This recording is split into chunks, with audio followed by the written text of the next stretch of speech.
Much for joining this webinar, which is being held live on the 12th of January. And good afternoon to everyone that's listened to this live. Thank you very much for joining us. My name is Nick Shawn-Lambert, and I'm the Managing Director of Alpha Wealth. And this is a 30-minute webinar just to help you kickstart your finances in 2024. For those of you that are not familiar with Alpha Wealth, I'm just going to give you kind of a quick insight into the business. I'm joined by two of my colleagues today, Cleona O'Donoghue, who's Director of Business Development, and also Ruth Murray, who's Head of Marketing. And just to give you a kind of a brief overview, really what we're trying to achieve today is to give you some takeaways and really some insights to help you financially plan and become as financially successful as you can be. Alpha Wealth is a progressive financial services company. We have a Cork-centric office. We also have a presence in Dublin, 10 financial advisors who have over 60 years of combined experience. Someone just came into the office there a few minutes ago and asked me how many funds we had under management, and I checked, and we have about 350 million. So we definitely have a lot of experience in managing people's finances. The main things really, I suppose, just in terms of helping you to become financially successful, is to start planning for what it is that you want to try and achieve financially, setting out clear financial goals, creating a budget, and then prioritizing them to ensure that you can achieve those goals and what we refer to something called financial independence. And Nick, what is the best way for somebody to achieve financial independence as soon as possible? I suppose it depends on what age that person is, but what are the best steps to take? It sounds really simple, but and it's funny, I've seen a lot of people on social media now, and I'd be very mindful of the fact that I think the most important thing is to get financial advice to start with. It's not a kind of case of, one fits all. And I do feel there are a lot of advantages of people getting independent advice and guidance, particularly from a brokerage where, you're not tied to any particular insurance provider and there's no major bias. Now, to start with, normally the building blocks for me are to set out what I call a menu board. This graphic here is showing that really starting with a financial budget calculator, which I'm going to show you briefly in a moment. What are your main focuses in that? Are you looking to save short term to buy a property, or are you looking to pay down debt, particularly given the fact that interest rates have risen quite significantly, and obviously the cost of a mortgage, for example, is a lot more than it was 18 months ago. And once you can start to kind of pinpoint these, and again, through the use of an advisor, get your priorities right, because a lot of what we do as advisors is provide the right balance and ensuring that you have the best vehicles possible, which I'm going to touch on. So to get to the nub of it, setting out financial objectives. The first thing we always start when we talk to individuals is give us a sense of what you're trying to do. Like, is it that you're trying to save for your kids' third level education needs? Are you trying to become financially independent? It's funny, I see a lot of these videos talking about, retire at 50. And as much as it sounds great, there needs to be some sort of method behind this. And it's about trying to make sure that you put yourself in the best position you can, which I'm going to touch on as we go through this. By the way, I should have said, for anyone who has just joined this webinar, and particularly if you have any questions, please do put them in to the Q&A function. Cleona's going to be managing that. We have received some questions actually over the last couple of weeks, and we will address them particularly at the end, but also we'd like to kind of cover them as we go through. We want to make sure that this is as interactive as possible. So one of the main things that I think all of us should do, particularly in the month of January every year, is to fill in a financial budget calculator. It sounds mundane, but it's a really powerful tool. And it doesn't matter how much money you're earning, doesn't matter whether there's two incomes or one. Do this. If you can do it collectively with your partner, it would be better in my opinion, but it doesn't have to be. And obviously we're now seeing more and more people who are managing their finances separately, and there is no hard and fast rule. But the key point is that you should have an understanding of what money is coming into the household and where it's being spent. There's a really good financial budget calculator on the Alpha Wealth website. My colleague Clean is going to put it into the chat. It's completely free. You know, it's nice in that it does have a nice little kind of chart that shows kind of how your spending patterns are. But what we do then is we try and help our clients save the appropriate amounts to help them to achieve their financial goals. So again, whether that's to retire early, whether it's to pay for a new car without having to get a loan, and making sure that you're in the best position possible. And again, I know it sounds very simplistic, but this is a really, really powerful tool. Nick, sorry, I was just going to ask you, in terms of savings, so for anyone that does the budget calculator, and I've just shared the link there in the chat, and feels that they have money to save on a monthly basis, or else somebody maybe received a bonus at the end of the year and has a lump sum, where's the best place to put this money and to save it currently? Okay, so I'm often asked, like, how much money should you save each month? And whilst it isn't an exact number for everyone, again, it depends on what stage you are in the financial cycle. But generally, I say you should be saving about 10% of your gross income into a pension scheme. That's a general rule of thumb. And I'm going to, again, go through a little bit more of that in a moment. In terms of savings, and again, hopefully you can see here on the screen, you need to think about, you know, where you're saving and for what purpose. So I've compartmentalized this into 3 time frames. Short term, which is typically 0 to 3 years, medium term, which is 3 years, up to this age of financial independence, which would vary depending on obviously how old you are and when realistically you may be in a position where you don't have to work. It's not that I'm trying to retire people early. What I'm saying is financial independence specifically is where you don't have to work for financial reasons. For me personally, that's 60 years of age. I'm 50 at present. For other people, that may very well differ. So to cut to the chase, to answer that, if your requirements are that you need to save money for the short term, let's say you're looking to buy a property in the next 2 years, your focus will have to be on short-term savings. And typically you are confined to secure accounts. You cannot take any risk over that time frame. And then it's a case of finding the best in class. So, for example, you can see here on the screen, anyone who's saving monthly, and obviously if you are saving for something in the next 3 years, you should be trying to allocate a certain fixed sum. If you're saving for a deposit for a property, if you're saving to buy a car, it's a really good idea to have a regular payment going into a financial institution. The best account at the moment available in Ireland is an online saving account with AIB, currently paying 3% gross. And I constantly speak to people who are saving into the bank or credit union, and they know that they're getting next to nothing, but they're so used to the fact that interest rates were so low for so long, there was no point them being discursive about it.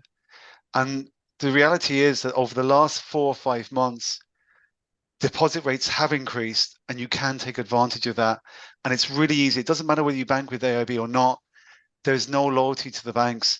My advice would be to look at this as a serious account for you, whether it's saving 100 euros a month or 1,000 euros a month, which is the cap, although you can have more than one of these accounts.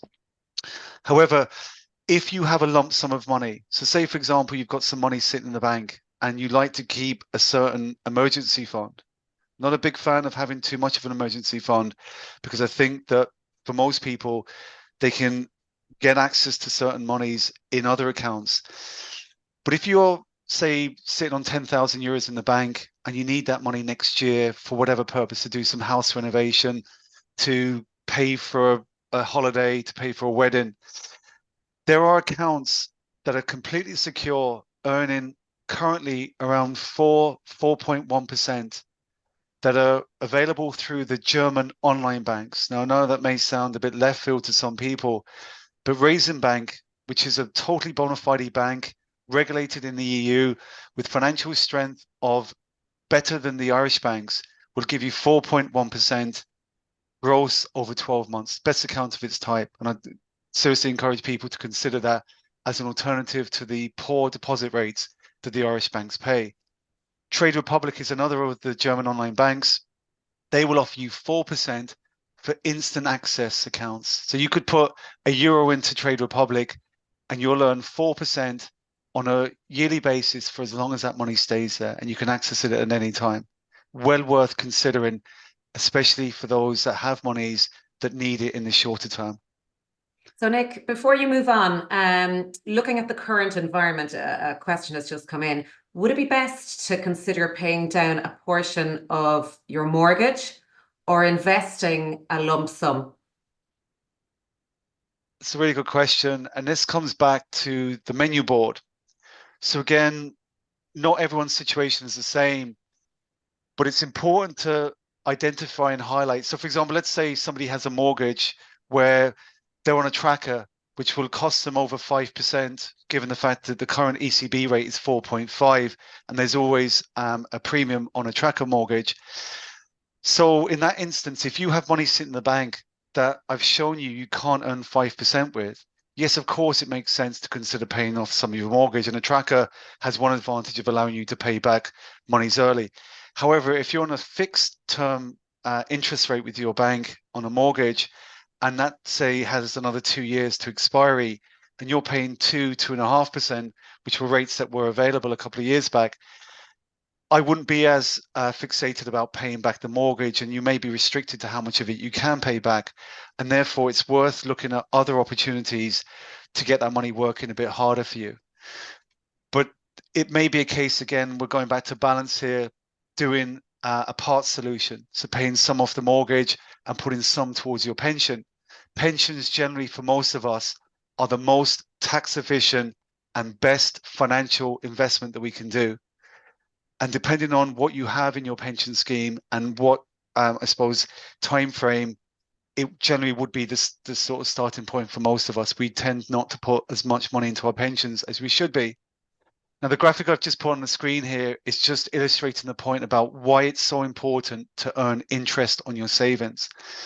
For someone who's saving €1,000 a month and is earning 3%, which I said you can earn with AIB online, versus 1%, which is typically as good as you would normally get in most of the banks, unless you go looking for these obviously better rates.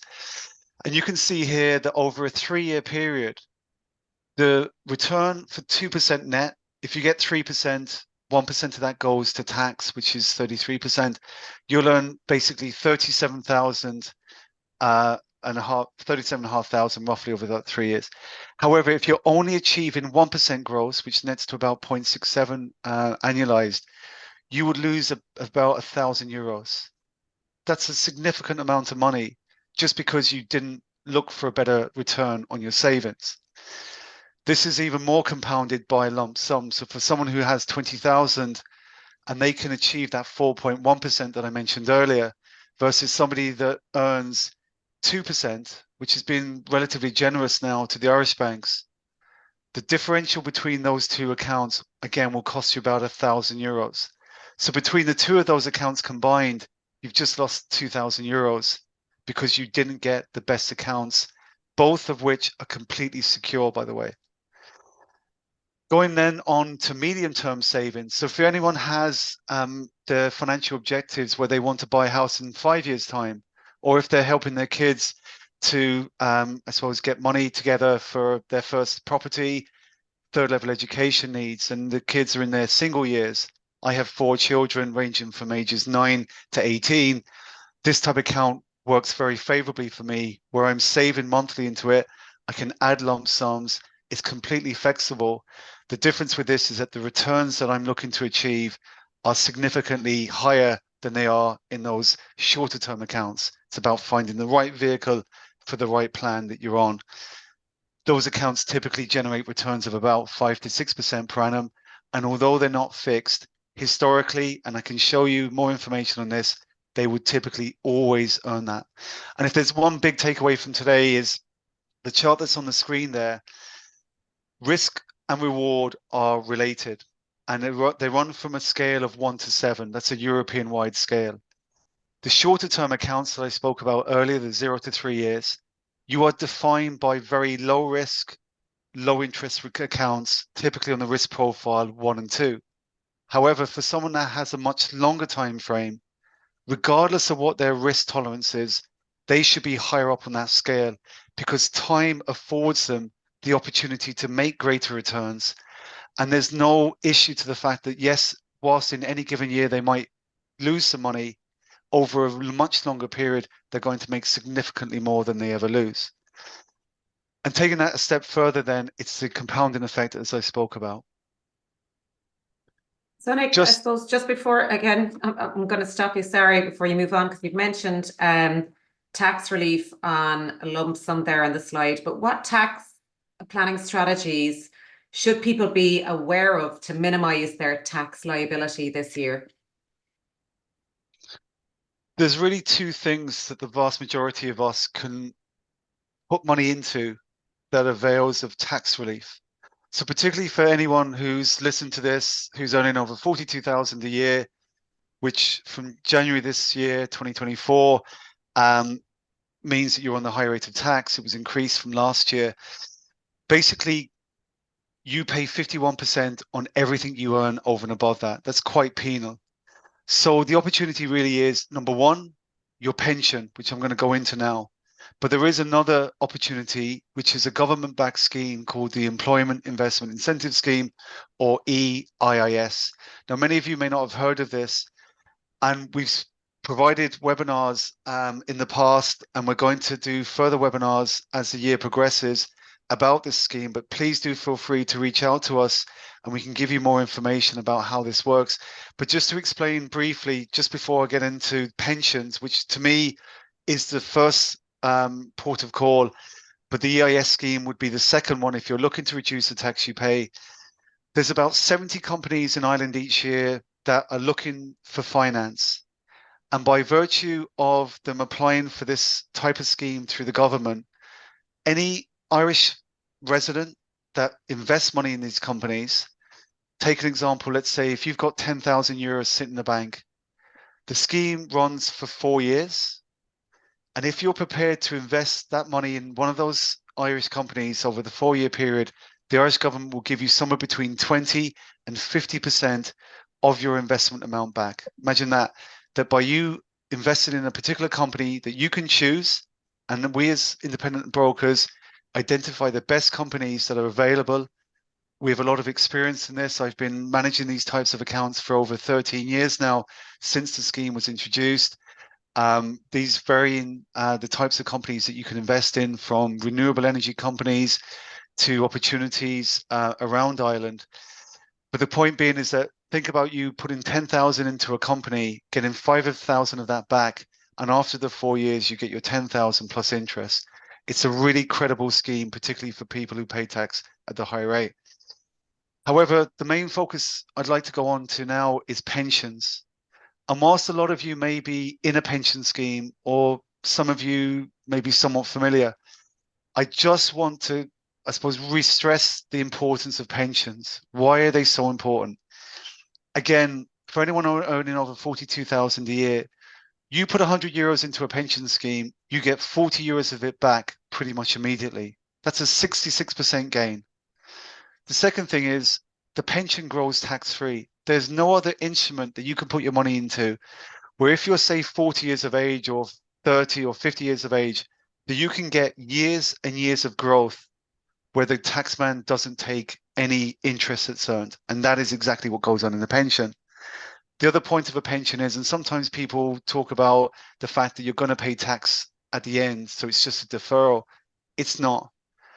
This example, and this is actually, I have my name here just as a worked example. I'm actually 50, even though it shows my age is 40. I just want to give a kind of an illustration for, I suppose, somebody that's a little bit younger than I am, where based on a fund of about 100,000 euros, showing a contribution of about 1,000 euros per month. Now, that may seem like a lot to some people. It may be a lot less than maybe people are putting in, but in terms of, say, for example, if you have an employer that's paying a contribution to your pension scheme, and I'm going to talk a little bit in a moment about auto enrollment, and companies are going to have to pay into pensions for their employees from the 1st of September 2024 going forward. But me as an employee can pay into the pension scheme also, and I get 40% tax relief. So in this scenario, it costs me €300 for my €500 contribution, and the company are matching that contribution rate. And you can see the compounding effect on a very conservative growth rate of 6% that I'm using here will generate a fund. I hope you can see that in the middle of the screen, of about €1,000,000 and 56,000. We show every client we talk to their own personal projection based on their roadmap. And then we put it in today's figures, allowing for inflation, which brings my personal figure down to 784,000, just shy of about €800,000. And for me, and for anyone on this call, that would be enough to provide financial independence. If you had a pension fund of 800,000 in today's money, I can assure you that's enough for you to live off comfortably. And the reason I say that is that, to be specific, 800,000 allows you to take 200,000 tax-free, and 600,000 would generate a fund of about 48,000 a year. And you typically would be entitled to the state pension in Ireland, which is payable from the age of 66, of about 13,000 a year. Certainly to most people, that's more than enough. What The age key should point, people start looking to set up a pension at, Nick? You know, you mentioned a 40-year-old. What if somebody hasn't got a pension at 40? Like, is it too late then to start? absolutely not. I set up a pension scheme for someone who was 66 just before Christmas. Such a GP that hadn't made any provisions into pensions to that point.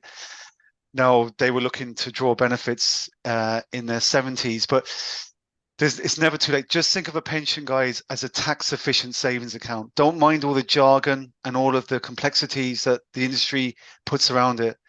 You put money into a pension, you get tax relief. If you're earning less than 42,000 a year, you get 20% back. If you're earning over 42,000, you get 40% back, and it grows tax-free. That's it.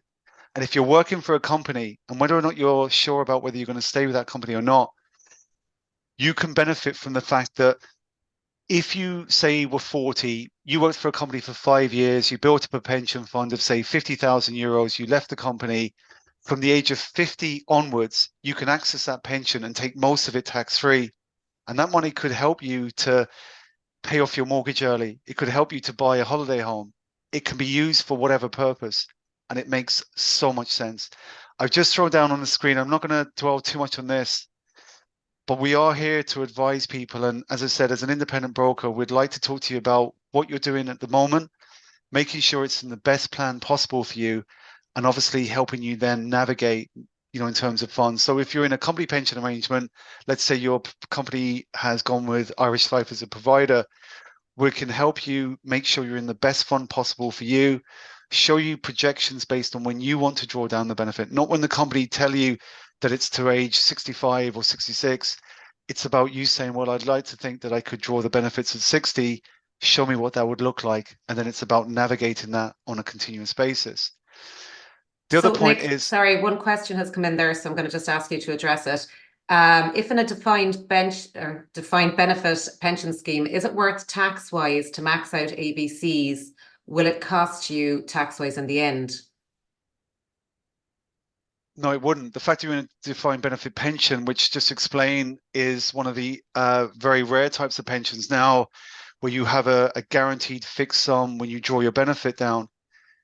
It certainly makes sense to pay money into ABCs. Why? Because we can reach a threshold of pensions of 2.15 million. So unless your defined benefit pension is suggested to breach that, I would make ABC payments. Why?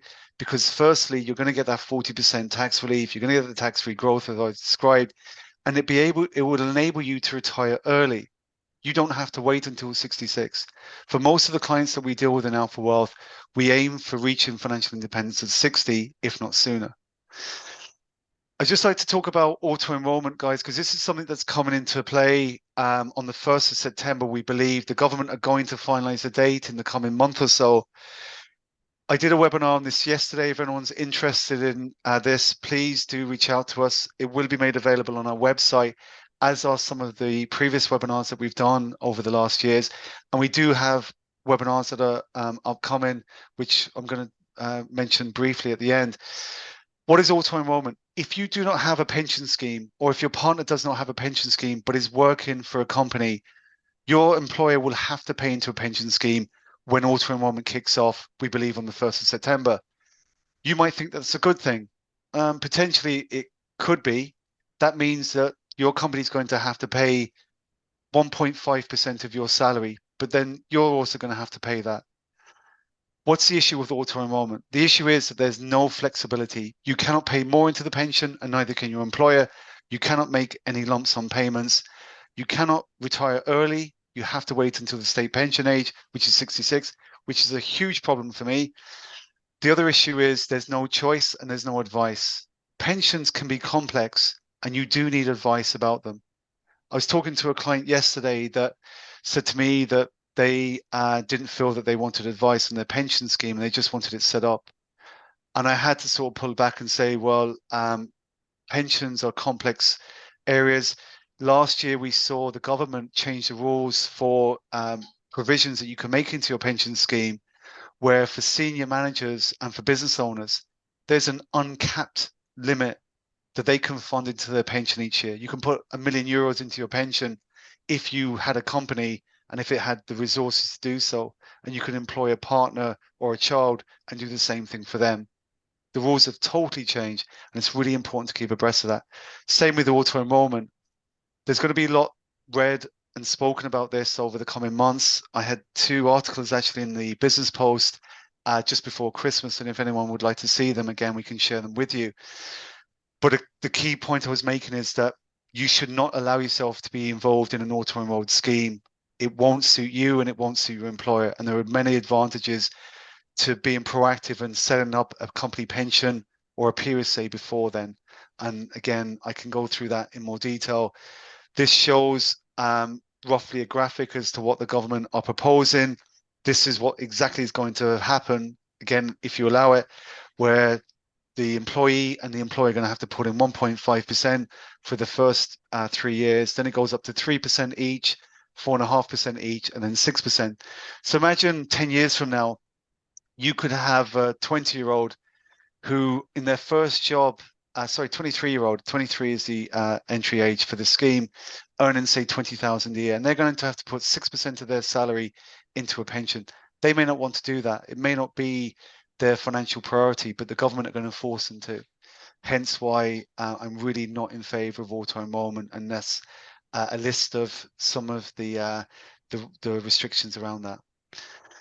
Just want to finish on this topic, and this is not just about pensions. This is about savings accounts as well. There's some really good savings accounts like the child savings that I touched on earlier, but the main important things to look out for are fees.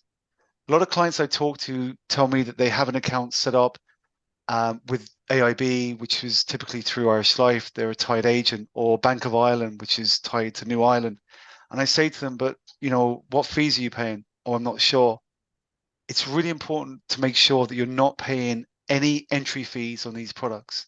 In Alpha Wealth, we always provide 100% of your money invested into the schemes. So for your pension scheme that you may have set up many years ago, if you're not getting 100% of the money invested, you're just giving the broker money unnecessarily. The other key point to make is that fund performance can vary hugely.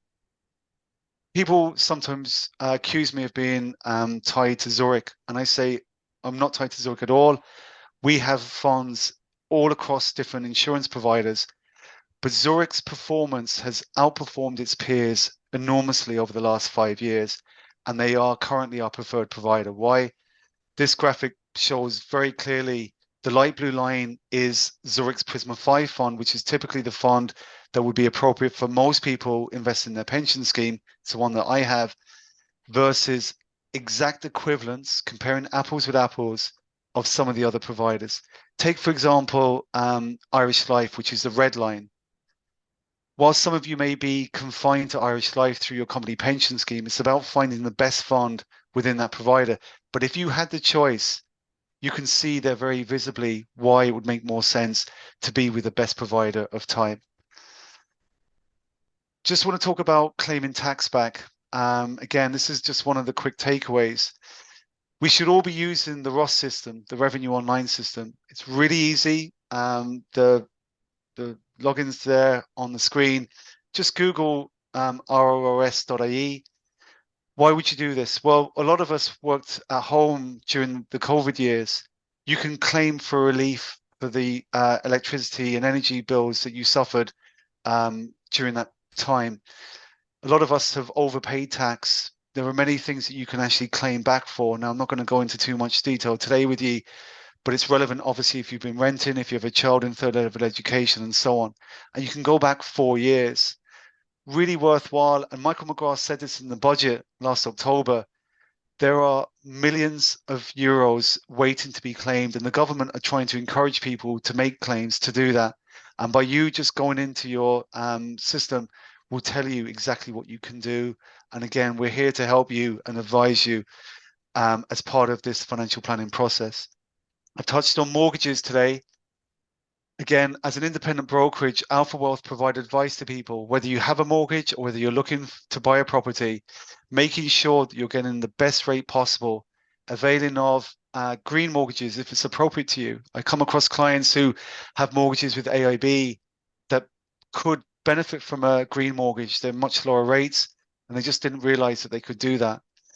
Also, I come across a lot of clients who are on a tracker and not sure what to do, whether to fix the tracker or leave it. And it's really helpful to get independent guidance from a professional advisor. We definitely pride ourselves in Alpha Wealth as being a full service company and provide advice to you.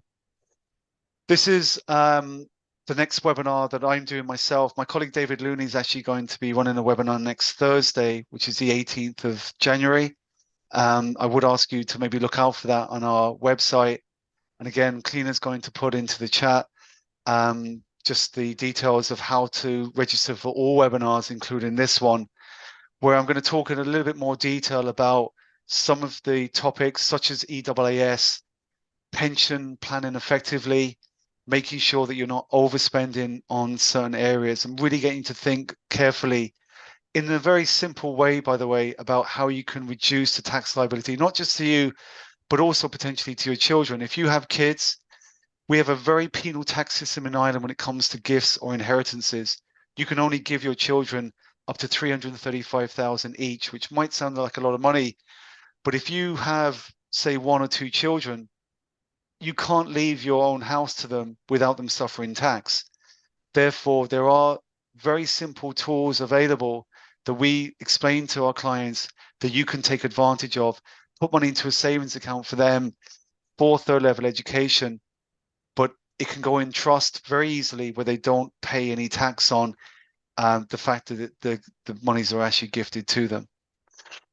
I just want to finish before we get into any further questions, and please do feel free to pop any questions into this. What we're offering people today is a full financial review. It takes an hour. It can be done online or in our offices in Cork, or I can meet people in Dublin if they prefer, where we provide this roadmap, setting out this target from where you are now to that financial independence age and beyond that. And it's really about helping you to manage your money, understanding your present position, helping you pay down debt successfully, putting your money into the best accounts possible, some of the accounts I touched on earlier. And the full in once-off cost is 199 euros. There's no further costs that you bear. Further reviews, no charge. We continually update our clients at least once a year. And I'd suggest that if you'd like to, please feel free to email me, nick@alphawealth.ie, if you'd like to set up a financial consultation or book a financial review. Our website, Alpha Wealth, will give you a better insight into some of the topics that I've touched on today. And if you have just a question, please email me. There's no cost. Obviously, I'm happy to give you some general guidance. But what I'm suggesting is this financial consultation, as I say. And if anyone is listening to this call who's an existing client, make reference to that to me. Those reviews are provided complimentary, of course, as part of this financial review process that we do with our clients. So I'll pass it back to yourself, Cleena. I don't know if there's any questions. Yeah, so I suppose firstly, there's just 1 or 2 questions coming in around whether the slide deck will be provided. And yes, it will be provided to everyone that has logged on to the webinar, and a recording of the video. So one question about, do you offer advice on remortgage options? And maybe you can just give a little bit of feedback on what you actually do for clients in that capacity, Nick. Yeah, absolutely. So the first port of call is to find out, who's your mortgage with and what rate of interest are you on, and if it's on a fixed rate, when is it due to expire? And it might be as simple as just dealing with your current bank. It's a lot less hassle than trying to remortgage. Subsequent to that, then we look at options in terms of moving the mortgage. We actually deal with a number of independent mortgage brokers. We have no bias, which provides that independence that I feel very strongly about. And what we're doing is we're guiding you through that process where you feel that there's no bias or we have no kind of, I suppose, affiliation to anyone in particular. But getting you the best rate on your mortgage is absolutely one of our critical criteria. And we give advice on health insurance. We help people navigate the health insurance market. Over 50% of us are on the wrong plans. And it's really important, particularly this time of year when there's a lot of renewals, to help you make sure you take advantage of online discounts and child offers and making sure that the plan you have is appropriate for you, again, in a really independent manner. Helping you to reduce the tax you pay. I spoke about pensions and the employment investment incentive scheme, making sure you're mitigating the tax that your kids pay, helping you to reduce the cost of your insurances. Most of us totally overpay on insurances. I come across so many people that have a mortgage and they're paying over 25 euros a month for mortgage protection. If you're that person, come and talk to us. I know I can save you money. Mortgage protection rates have reduced over the last number of years. And typically most financial brokers don't discount them as much as they should do. And there's really a huge opportunity for people. Same with car and house insurance. Not a product we provide, but we broker it for you. And it's all about giving you that independent guidance around not paying a cent more than you should be for equivalent like-for-like products. What does a good pension pot look like for someone who wants to retire at 60 to 62? 800,000 euros in today's money, as I referenced on my earlier projection. I can go through in a bit more detail. There are a few caveats to that. Obviously, it depends on what your lifestyle might look like. And again, it depends on whether you've paid down your mortgage, whether there's someone else that you're looking to fund for, or alternatively has a pension scheme themselves in their own right. But the short answer to the question is, if you get up to 800,000 today's money, that certainly, in my opinion, would be enough to be able to allow you to comfortably afford to retire. And again, for some people, what we talk about is this phased approach to retiring. It's not about necessarily just stopping work on one day and putting your feet up. For most of us now, what we're seeing is that people are taking this phased approach. They may draw some pension benefits at, say, 58 and go on to a part-time working week, or at 60, they may decide just to change track and stop working and doing all the overtime and doing a job that maybe is less stressful that they may enjoy. And that's really the approach that we're looking to take with clients. Can you just give clarification around the foreign banks that you recommended, and are they neobanks, as in totally online? They are totally online, but pretty much all banks now are. Certainly the Irish banks don't want you to go into the branches anymore, but I can assure you, and again, I have a lot of professional expertise in this. The banks that I've referenced, they are absolutely bona fide. Obviously, you have to be very mindful of scams, but I've put money myself into Raisin. I'd encourage all of you to consider it if you have money that you want to put away for 12 months. But if it's money that you want to put away for 5 years, it's not the appropriate institution, as I've mentioned. The likes of Trade Republic, again, very bona fide institution. They offer investments within Trade Republic. I'm not referring to those. I'm only interested in the deposit account option that's available. But I can send you links on those. I can talk you through them. I have no bias. I'm not trying to get you into these institutions. I'm saying them because they are the best of type. Why would you accept any less than that? I have numerous pensions due to change in jobs. Any update now for 2024, and should I now combine them all into one? Most of us have several pension schemes. It's just the way, I suppose, the world has been for the last 10, 15 years. But Generally speaking, it's a bad idea to combine pensions. The reason being is that I spoke earlier about phased retirement. It's a really good option to be able to access pensions at different times, typically from the age of 50. As well as that, it's about making sure that you need these pensions properly managed for you. So do you know what the value of these pensions are? Do you know which funds they're investing in? Do you know what fees you're paying?